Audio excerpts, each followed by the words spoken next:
Estimado Samuel, muchísimas gracias por acompañarnos. Te voy a presentar con tu biografía sintetizada y en un momento compartimos en el chat eh, la amplia, que es muy, muy amplia. Samuel García Ruiz, él es doctor en Filosofía del Derecho, actualmente es consultor internacional en materia de seguridad pública y delincuencia organizada, es miembro de la Academia Mexicana de Ciencias Penales, participa semanalmente en Canal ADN 40 y en otros medios de comunicación y litiga asuntos nacionales e internacionales como abogado de segundo piso. Ha sido coordinador de asesores del Procurador General de la República, titular fundador de la Unidad Especializada en Delincuencia Organizada de la PGR, experto de alto nivel en la Oficina para las Drogas y el Delito de las Naciones Unidas. Ha participado en diversos foros nacionales e internacionales en materia de delincuencia organizada y corrupción. Es autor en muy diversas obras bibliográficas y ha participado en la construcción de instituciones y leyes relacionadas con la justicia, la delincuencia organizada, la seguridad y estrategias anticorrupción, no solo en México, sino también en otros países. Muchísimas gracias, Samuel, por acompañarnos en este ejercicio. Adelante. Muchas gracias. Un placer estar con ustedes y muchas gracias a los organizadores por tenernos en cuenta para poder dar nuestros comentarios. Un saludo también a Edgardo y a Carlos, que siempre es un gusto estar con ellos, aunque sea a través de este medio electrónico. Entiendo que yo debo continuar con mis comentarios, ¿no? Sí, Samuel, 20 minutos. Ok. Y después seguimos con preguntas y respuestas y comentarios. Ok, entonces 20 minutos tomo. Creo que a lo largo de los últimos 50 años en México ha habido un proceso complejo de relación entre la delincuencia organizada, la democracia, desde luego, y obviamente el poder político. Nosotros trabajamos en un libro en 1994-95 que se llama Seguridad Pública en México, Problemas, Perspectivas y Propuestas, donde nos atrevimos a hacer un pronóstico de lo que iba a pasar en México con el tema de la fragmentación política que venía a partir de los que estábamos viviendo un modelo de partido hegemónico. Estamos hablando 94-95, cuando todavía el PRI mantenía enteramente el control del aparato político del país y ciertamente se daban relaciones entre el poder político y la delincuencia organizada, pero eran mercados mucho más pequeños, mucho más controlados y obviamente con un tipo de relación central, como ya Carlos lo ha señalado en varios de sus libros, y como consecuencia de eso, pues todo lo que tenía que ver con la delincuencia organizada, digamos, se controlaba centralmente. Hay momentos en los que no tenemos que esconder las cosas, ¿verdad? Había problemas de conflicto, no solamente en los órganos mexicanos de justicia, sino también en los órganos norteamericanos de inteligencia y de acción, ¿verdad? Y nos estamos refiriendo, por ejemplo, al tema en relación a la delincuencia organizada de el caso de Camarena, que obviamente tiene como protagonistas a Enrique Camarena y a Zavala aquí en México, que desafortunadamente fueron asesinados, sino en las relaciones políticas en los Estados Unidos que tienen que ver con dos agencias centrales, la DEA, la CIA y el Departamento de Estado norteamericano, y obviamente la lucha contra el comunismo en América Latina, que te marca ciertos precedentes de presencia en el país, ¿verdad?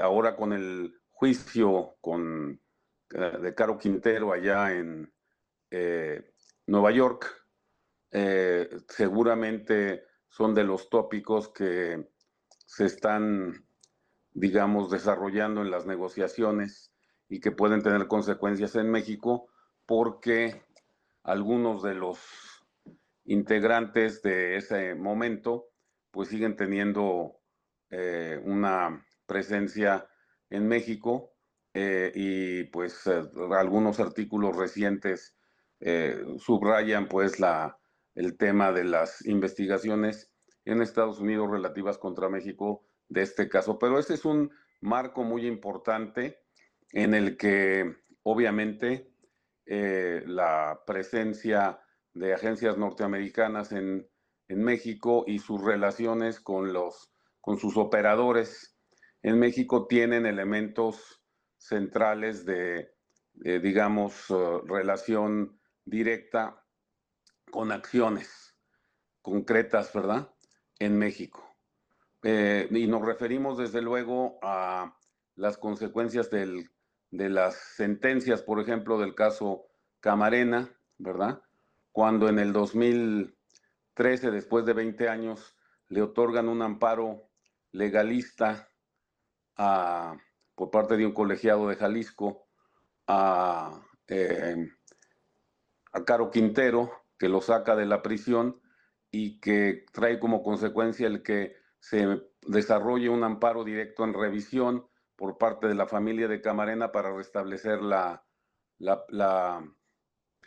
sanción que había tenido, y después, obviamente, el proceso que ahora se está generando en los Estados Unidos derivado de esas decisiones, pues te dejan ver que todos esos elementos tuvieron presencia, han tenido presencia, generan programas en los Estados Unidos y desde luego en México por estos temas.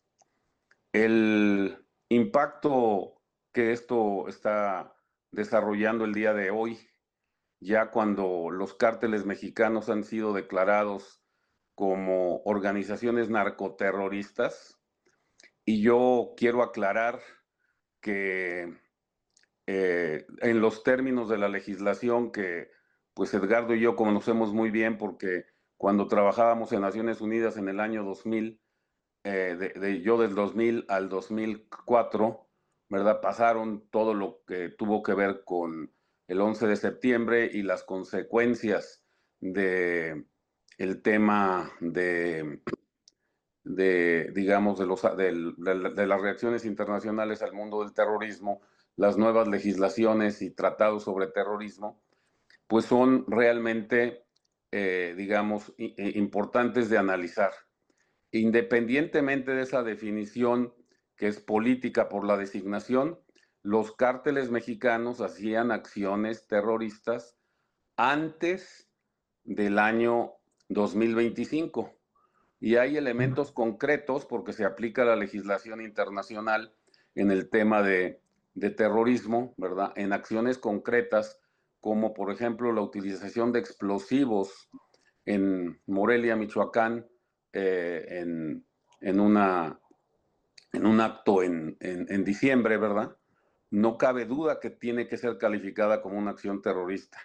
No cabe duda que la venta de explosivos hacia los cárteles mexicanos ya eran acciones terroristas, aunque hayan sido hechas antes.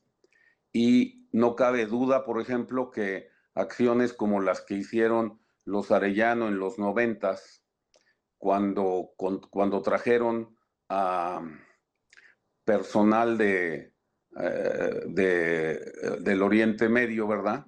A entrenarlos, y en el caso del famoso ataque al Camino Real de Guadalajara con elementos terroristas, todas esas acciones de explosivos pueden ser calificadas como actos terroristas en los términos de la legislación internacional. Es decir, desde esta perspectiva, no solamente tiene que ver con las últimas definiciones que hizo el gobierno norteamericano de llamar a los cárteles terroristas, sino con darnos cuenta que en México durante mucho tiempo se dejó de aplicar la legislación internacional porque estos cárteles ya cometían actos terroristas durante todo este tiempo. Se negaron estas estas acciones, se negaron estos elementos, ¿verdad? Y hoy tenemos pues un modelo de presión gigantesca que, como todos sabemos, termina, bueno, no termina, sino empieza el día de hoy con con lo que nos enteramos por el New York Times de que el señor Trump ha autorizado al ejército norteamericano para hacer acciones directas contra los cárteles mexicanos y venezolanos, también contra la Mara Salvatrucha, ¿verdad? De Salvador, acciones directas al ejército. Este elemento anunciado el día de hoy, pues es un tema de presión directa, no solamente sobre México, sino particularmente también sobre Venezuela y Maduro, que ha sido designado como jefe del cártel de los Soles en los últimos días, ¿verdad? Y por el cual el día de ayer se puso una recompensa de 50 millones de dólares para que para que pueda ser detenido y trasladado a los Estados Unidos, pero ahora ya con la autorización directa del presidente Trump de usar el ejército norteamericano para poder, digamos, controlar todos estas acciones y estos elementos. No cabe duda que es un tema extraordinariamente actual, pero en el tema interno, ¿verdad?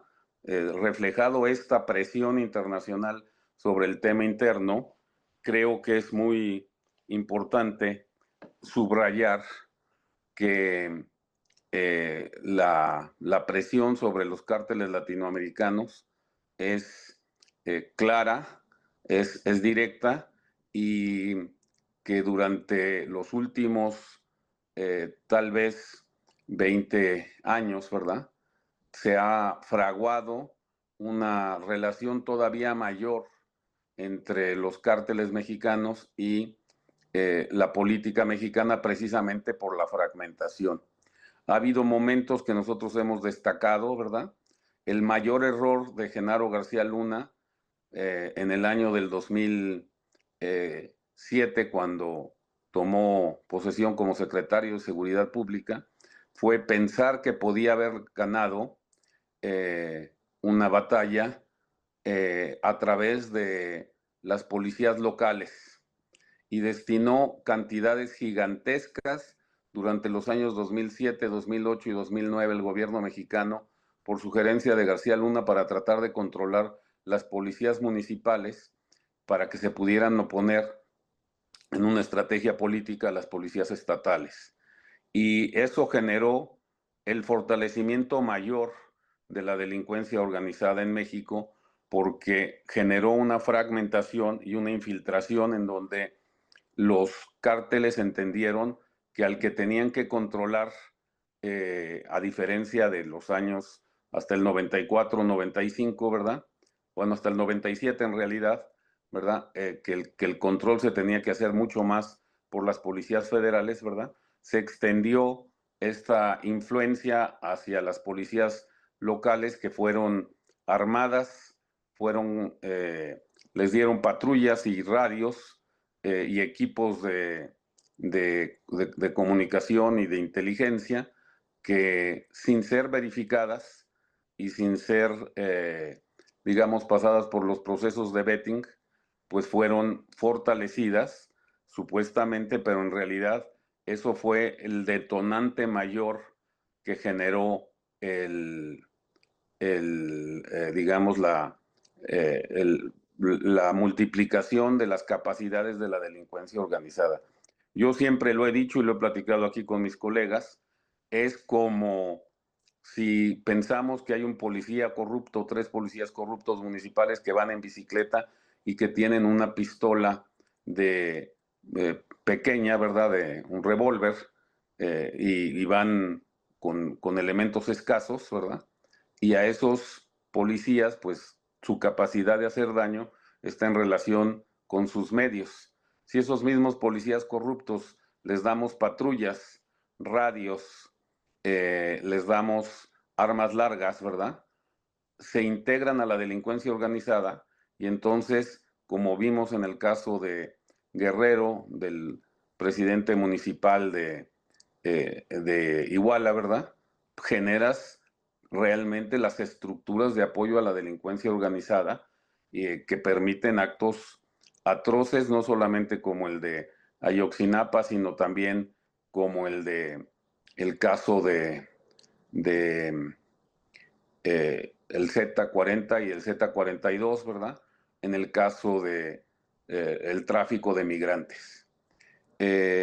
Lo que Edgardo señaló durante los últimos 10 años o 15 años sucedió.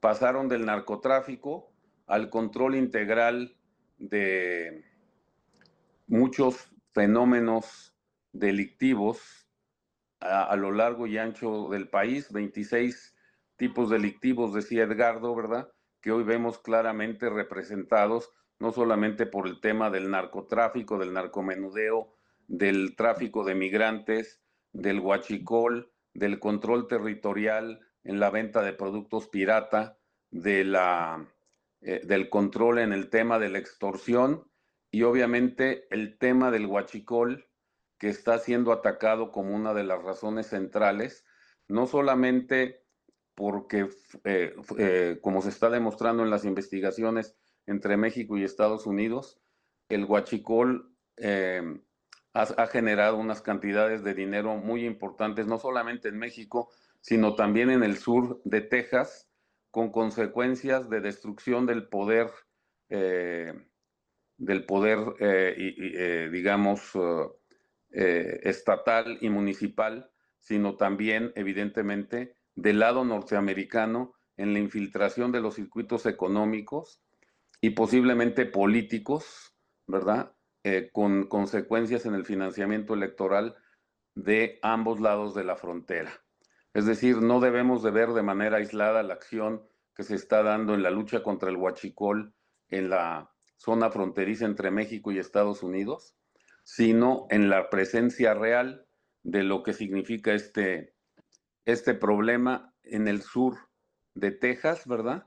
Sobre todo en el área que se llama del Valle, que es obviamente la frontera de Tamaulipas con Texas, en donde la sociedad norteamericana se rige con unas pautas completamente distintas que en otras partes de los Estados Unidos. Ahí el control de la delincuencia organizada del lado norteamericano, de los circuitos judiciales, es extraordinariamente alto, igual que lo es en el lado mexicano. Entonces estamos teniendo procesos a lo largo de la frontera que necesitan ser reanalizados por todos nosotros, ¿verdad? Y necesitan ser puestos en un contexto muy, muy importante para el tema del análisis y del desarrollo de las posibilidades y de lo que puede resultar, ¿verdad? Evidentemente una resolución como la que trae hoy el New York Times alerta y desarrolla un tema que generó ya respuesta por parte de la presidenta en la conferencia mañanera esta mañana, ¿verdad? Pero como yo siempre he sostenido, los norteamericanos no necesitan invadir México para mostrar su fuerza. Y eso lo sabe muy bien Edgardo, que ha trabajado con el FinCEN, durante tanto tiempo, porque como yo siempre digo, ¿verdad? La fuerza de las instituciones financieras y de control norteamericanos es tal que basta con una mera declaración, como lo hicieron con los 3 bancos, 2 bancos y una casa de bolsa, ¿verdad? En los últimos, en el último mes y medio, ¿verdad? Para poner en crisis a todo el sistema financiero mexicano. Y es muy simple, no hay ninguna empresa mexicana, por más poderosa que sea, que resista que pueda ser nombrada como parte de lo mismo que se nombró a Casa de Bolsa Vector, a el Banco Cibanco y a Intercam, ¿verdad? Que resista la fuerza del sistema de control norteamericano, del FinCEN y de las instituciones norteamericanas. En 5 días quebraron a los bancos, y si no hubieran tomado el waiver que está en la ley del tema del fentanilo, ¿verdad? Si no lo hubiera tomado el gobierno mexicano este waiver y hubiera tomado el control de las instituciones financieras, ¿verdad? Se hubieran declarado en quiebra de manera inmediata.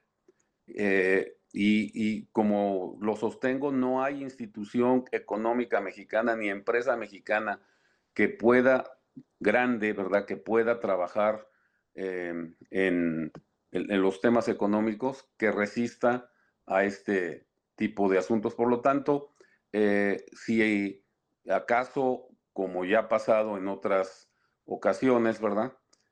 Si acaso ves un desarrollo de intervención militar, será totalmente limitada, muy controlada, por ejemplo, como lo fue la captura de uno de los arellanos, del Tigrillo, en alta mar, en un barco norteamericano, ¿verdad? Y no obviamente una acción directa en México.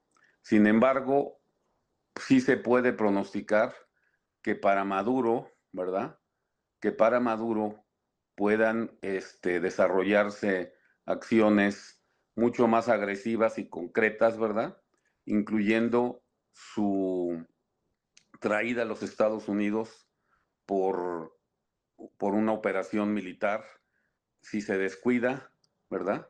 Evidentemente tienen ya las instrucciones las Fuerzas Armadas norteamericanas para hacerlo, y es esperable que en los próximos meses pudiera haber una acción de esta naturaleza. Yo creo, y para concluir esta primera fase, que me quedan 2 minutos, colegas, yo creo que el esquema que vamos a ver en los próximos meses es un esquema muy fuerte, ¿verdad? Han cambiado las condiciones mundiales, y estos esquemas muy fuertes que se pueden pronosticar por parte de la acción del gobierno norteamericano, nos guste o no nos guste, están decretando y concretando las acciones que van a desarrollar y que van a tener efectos no solamente, pues, y ya los están teniendo no solamente en México, sino en varias partes de Latinoamérica, y obviamente pues todo eso tiene que ver con temas electorales. Ojalá las autoridades mexicanas hagan sus tareas, ojalá los mexicanos entiendan este proceso que estamos viviendo, y que los que no están entendiendo qué es lo que va a pasar, ¿verdad? En torno a este esquema, particularmente con Venezuela y con Cuba, ¿verdad? Pues pongan sus barbas a remojar, porque no están en las mejores condiciones en este momento para poder señalar otros puntos de vista. Esto es lo que yo quisiera aportar, es un tema más que el de análisis completo de mi amigo Carlos, ¿verdad? O lo que va a decir Edgardo, es un tema de perspectiva en lo que parece que es la diferencia entre el Trump 1, que fue la primera administración, y lo que estás viendo en el Trump punto 2, ¿verdad? Que es completamente distinto del Trump 1, porque el 1 fue muy desordenado, y aquí estás viendo acciones muy determinadas, muy claras, muy armadas, muy pensadas y muy desarrolladas por muchos institutos de think tank de la derecha norteamericana. Pues yo quiero pararme hasta aquí y agradecerles por que me dejen dar mis comentarios. Nos pregunta Armand Pechard, dice, bajo los gobiernos de Morena, Los miembros de los cárteles se han convertido en políticos postulándose como candidatos a presidentes municipales y más, presidentes ejidales asumiendo presidencias de dichas estructuras sin ser ejidatarios como lo establece la ley agraria, sindicalistas asumiendo ciertos sindicatos, empresarios infiltrando actividades de la economía formal y ahora hasta jueces a través de la reforma judicial. Pactos criminales completamente diferentes a los pactos que tenían los gobiernos del PRI y el PAN. Edgardo, Samuel, ¿quién quiere hacer un comentario al respecto? Yo, si me permiten, yo creo que Carlos ha demostrado en sus análisis, Samuel, no te vemos. es que no sé cómo cambiar aquí no sé si tú me puedes abrir la cámara, porque nada más no sé cómo eh, sí me están oyendo, ¿verdad? Sí te oímos, pero no te vemos. No, es que no sé cómo moverle aquí, porque se puso en modo de conducción. Entonces, si me permites, hablo sin que me vean y ahorita trato de volverme a conectar para no dejar a la gente sin el comentario. Mira, brevemente, yo diría que los fenómenos de infiltración del narcotráfico y de la delincuencia organizada en la política, pues se han dado a lo largo de toda la historia. Vimos momentos en que las organizaciones de seguridad se volvieron pues parte de la delincuencia organizada y pues esos fenómenos clarísimos están ¿Y en la me mandas fundación. las preguntas? Sí. Están en la fundación de, digamos, los grandes cárteles como el cártel de Juárez, ¿verdad? Donde los funcionarios de la antigua Dirección Federal de Seguridad se convirtieron pues en los jefes del propio cártel. Y eso pasó en varios lugares donde policías se convirtieron directamente en los jefes del cárteles, como el jefe de jefes, Félix Gallardo. En fin, siempre ha habido esa conexión. Lo nuevo es exactamente lo que están señalando, ¿verdad? En donde la delincuencia organizada aprendió a volverse actor político. En Chiapas, en el área de Jalisco, en el propio Guanajuato y en varias partes del país, ¿verdad? Los actores de la delincuencia organizada ahora se convierten en, digamos, presidentes municipales, como en el caso de San Luis Potosí, en algunas regiones, y se vuelven políticos porque quieren controlar el aparato del Estado directo que les da la policía fundamentalmente municipal. Y ese factor sí, sin duda alguna, se ha exponenciado en los últimos 12 o 15 años. Y contra eso, el Estado no ha aprendido a desarrollar anticuerpos que permitan atacar esas tomas hostiles por parte de la delincuencia organizada y no ha aprendido a generar los esquemas de protección, que es a lo que se refiere Edgardo, de cómo lo vamos a evitar, precisamente rechazando en los partidos políticos estos elementos. Lo que vimos en los últimos años es realmente pues, un esquema de cooptación de la delincuencia organizada hacia la política, no solo en Morena, sino en otros partidos también, ¿verdad? Movimiento Ciudadano en una parte, ¿verdad? Donde en regiones del país se convirtió, o sea, o jalaron, ¿verdad? Parece que el nombre del juego cambió de rechazar a incorporar a elementos de la delincuencia organizada. Y yo, por último, pues en el tema del señor Maduro, ¿verdad?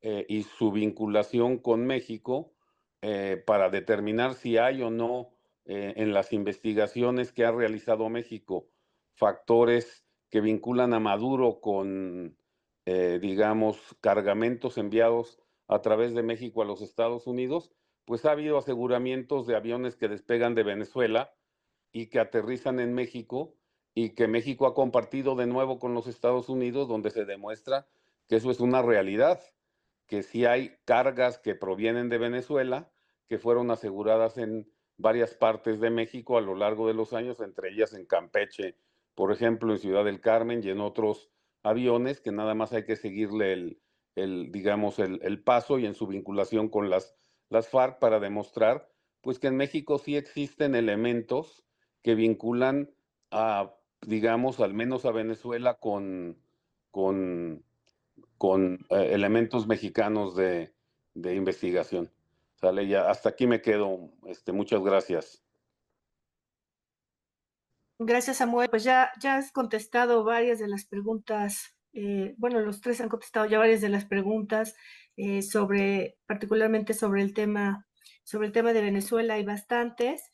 Nos dice José Novoa, dice, ¿hasta qué punto la infiltración del crimen organizado en estructuras estatales representa una forma de captura del Estado y qué mecanismos institucionales son realmente eficaces para resistirla? Me parece que ya hablaste de esto, Edgardo, sobre los controles. Sobre estos controles, dice Ichel Altilano, la impunidad es un elemento que hoy en día da seguridad al actual régimen de gobierno, se refiere a México, por ello se ha hecho más visible e inicia un proceso de normalización mediante elementos discursivos de minimizar el impacto en la sociedad. Y dice Horacio Vives, ¿qué esperar en México de cara al anuncio de una reforma político-electoral que se espera profundamente regresiva? ¿Qué institucionalidad se puede esperar a partir de ello en cuanto al sistema de contrapesos? Y dice Sergio Martínez Chavarría, dice, en el caso de Maduro se ofrece una recompensa para su entrega de $50 millones. Eso permite que cualquier milicia privada vaya por él. Un procedimiento similar podría aplicarse en México para detener a los políticos involucrados con los cárteles. Y en el mismo sentido, Armando Alcocer dice, ahora que se dan a conocer nexos de políticos mexicanos con grupos criminales como La Barredora, en donde el hermano de Andrés Manuel López Obrador, como así se refería a Dan Augusto López Hernández, que no solo los protegió, sino que hasta el gobierno de Tabasco, comandado por otro morenista, Javier May, lo acusa de haberlo creado. Podríamos pensar que prosperen las demandas judiciales internacionales que están realizando particulares y partidos políticos como el PAN y el PRI. Y la segunda pregunta, ¿qué debemos esperar de los presuntos acuerdos de los narcos? Ismael El Mayo Zambada, Chapo Guzmán y Caro Quintero. ¿Quién quisiera comentar sobre ello? ¿Samuel? Sí, yo creo que es importante entender lo que acaba de señalar el doctor Buscalia, ¿verdad? De los propios problemas que el gobierno norteamericano está teniendo en su territorio, esto que él señalaba de las ciertas negociaciones sobre capítulos específicos que tiene la administración, pero también el problema que vemos todos los días en torno al caso Epstein, que está golpeando pues, a todos los partidos políticos americanos, ¿verdad? Y muchos grandes, digamos, personajes.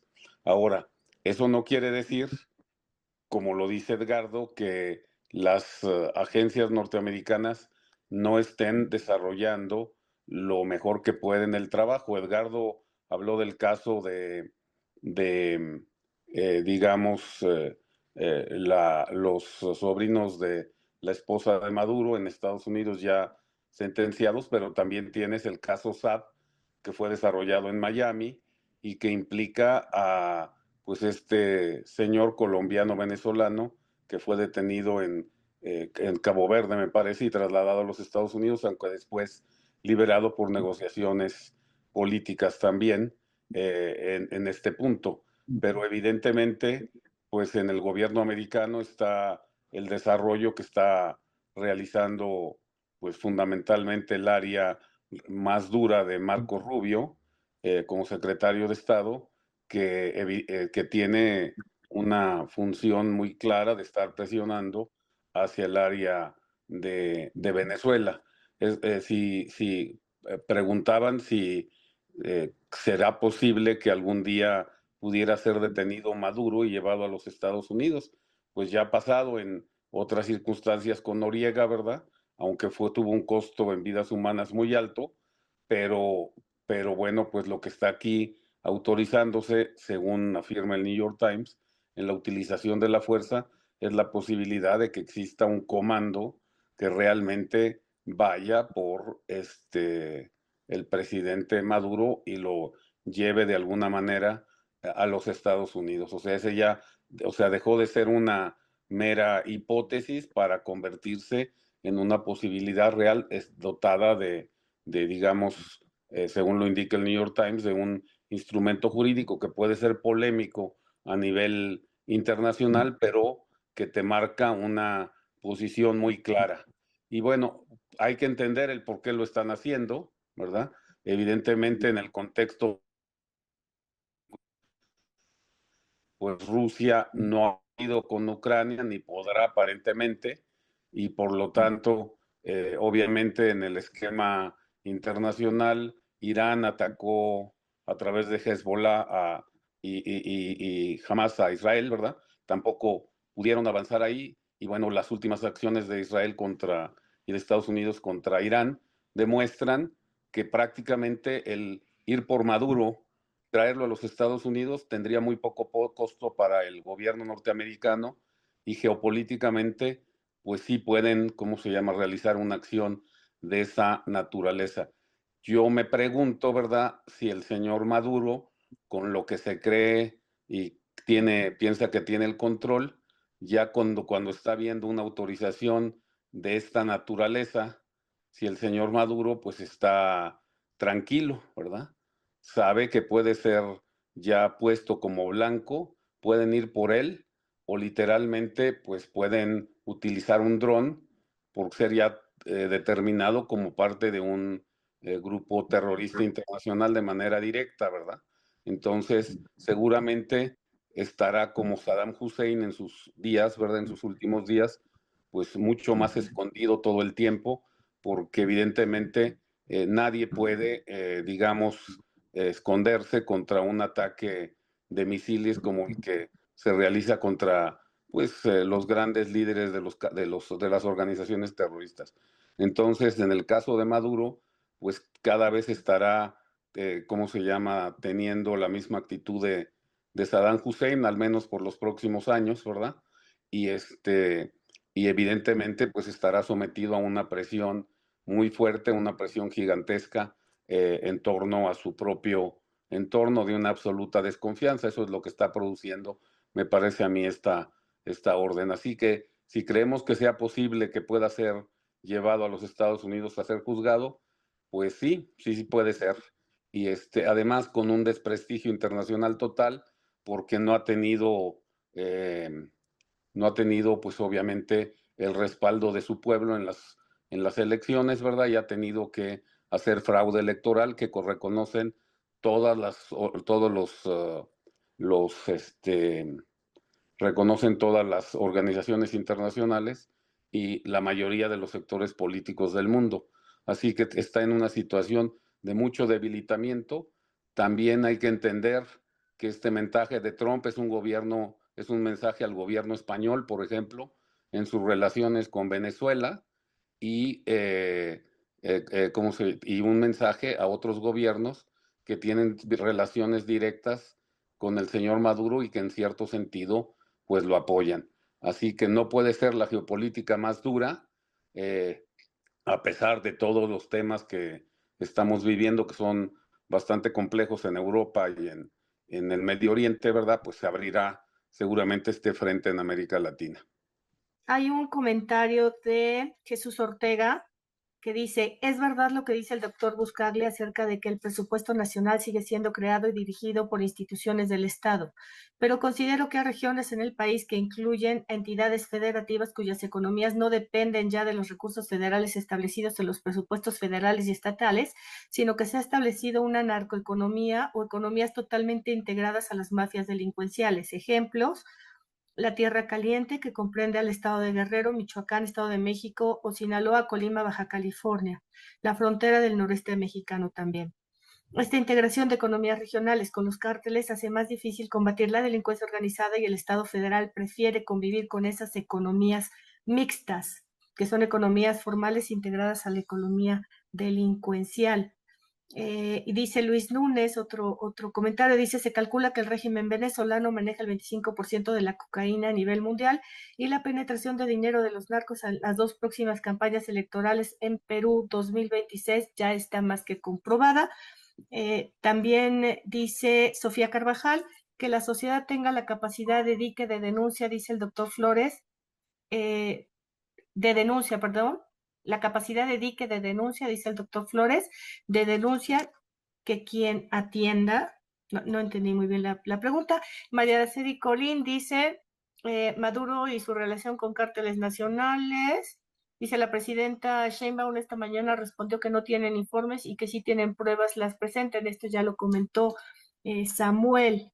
Y yo agregaría, ya lo comentaste en este momento, Edgardo, que México pues no estaría en camino de convertirse en una delincuencia organizada de Estado gracias a la presión ejercida por el gobierno de Donald Trump. Sin embargo, no sería también mucho confiar en que el retraso o la transformación de México en una delincuencia organizada de Estado, un poder externo que tiene sus propios intereses, tal como lo comentaste con el tema de Bolsonaro o incluso con el gobierno de Bukele. La presión viene diferenciada y digo, para los mexicanos es interesante o hay mucha, hay una extendida percepción de que la magnitud y el poder del crimen organizado en nuestro país será frenado por el gobierno de Donald Trump. Sin embargo, tiene sus propios intereses, eso me preocuparía a mí.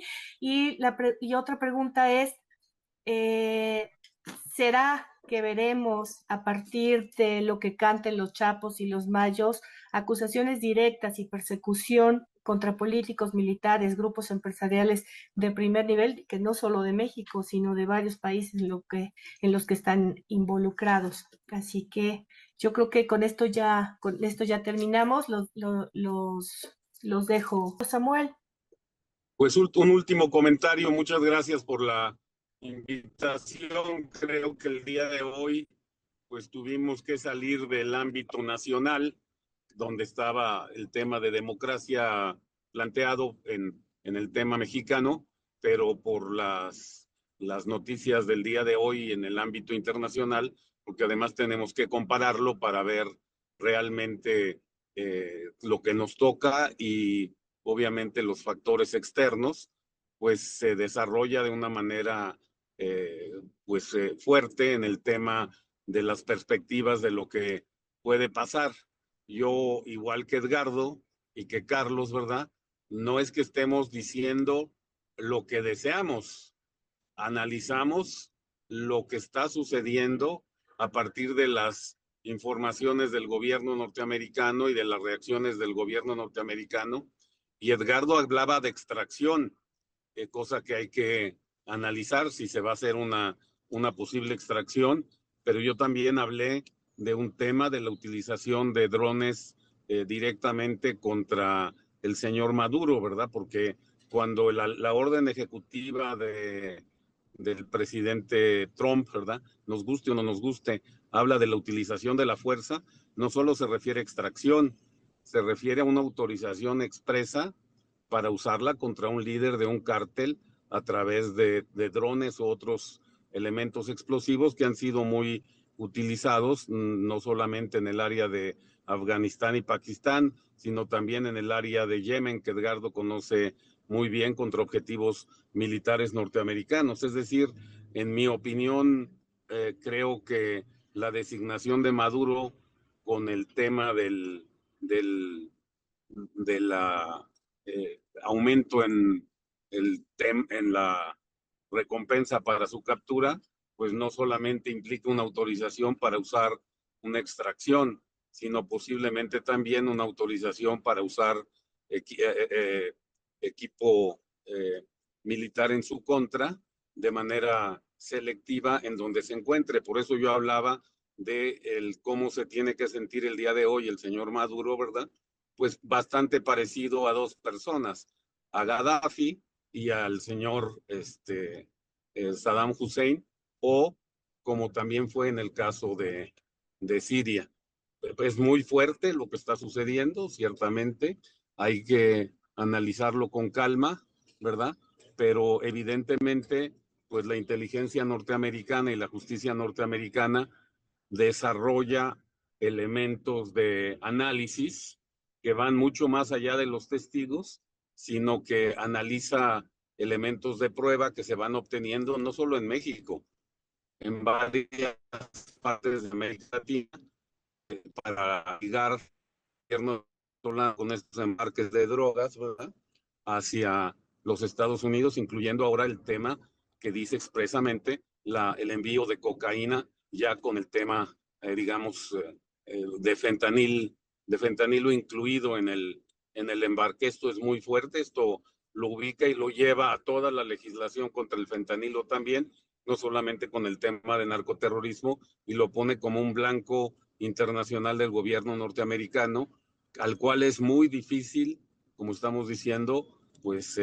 sustraerse, porque además pues no tiene ningún consenso internacional por el fraude electoral que ha hecho de manera generalizada y que ha certificado no solamente Naciones Unidas, sino también la OEA.